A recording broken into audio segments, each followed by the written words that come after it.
দেখেছো, বাইরে কি ভয়ঙ্কর ঝড় বৃষ্টি শুরু হয়েছে। আমার যে ভয় করছে গো। আজ বুঝি সব শেষ করে দিবে। এত টেনশন করছো? খাওয়া নেই, ঘুম নেই। এত চিন্তা করলে শরীর খারাপ করবে যে। যা হবার হবে। এত চিন্তা করতে হবে না। বাইরে প্রচণ্ড ঝড় বৃষ্টি হচ্ছে। চলো শুয়ে পড়ি। গিন্নি, চিন্তা কি আর সাধে করি? এত কষ্ট করে, এত পরিশ্রম করে, এত টাকা খরচ করে ফসল করলাম, আর সেই ফসল যদি আজকে নষ্ট হয়ে যায়, তাহলে কি খাবো, কি করেই বা চলবো? সেই চিন্তায় আমার যে ঘুম আসছে না গিন্নি। তুমি ঘুমোতে যাও, আমি আসছি। দুশ্চিন্তা করবেন না। সব ভালোই হবে। আমি জানি আপনার পরিশ্রম বিফলে যাবে না। আল্লাহ আমাদের দিকে অবশ্যই মুখ তুলে চাইবেন।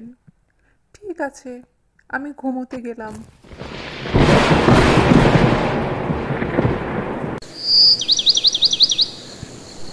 আল্লাহর নাম নিয়ে বেরোলাম, দেখি কি অবস্থা হয়। আলহামদুলিল্লাহ, আল্লাহর রহমতে আমার ক্ষেত তো ভালোই আছে। এবার মনে হচ্ছে ফসল ভালোই হবে, আর আমি অনেক লাভবানও হব। কে কে ওখানে? আরে, রহিম মিয়া যে!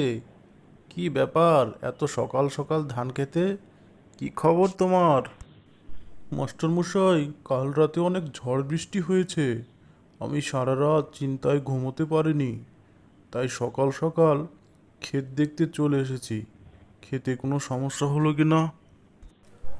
তোমার ক্ষেত তো দিব্যি আছে ভাই। তোমার ফসলগুলো দেখছি আরো সবুজ, আরো সতেজ হয়ে উঠেছে। মনে হচ্ছে এবার তোমার ফসল ভালোই হবে। তোমার অভাবও দূর হয়ে যাবে। এইবার তোমার ধানের ফলন মনে হচ্ছে খুব ভালোই হবে। দোয়া করবেন মাস্টার মশাই। ফসল ভালো না হলে আর ফলন না হলে সারা বছর যে অভাবে থাকতে হবে, এই গরিবের এতটুকুই তো সম্বল। শোনো রহিম মিয়া, যারা পরিশ্রম করে এবং সৎভাবে জীবনযাপন করে, সৃষ্টিকর্তা তাদের রক্ষা করেন। বুঝেছো? ঠিক আছে, থাকো তাহলে, আমি এবার বাসায় যাই। আর শোনো, বিকালবেলা একটু আমার বাড়ির উপরে এসো, তোমার জন্য দুটো নারিকেল রেখেছি।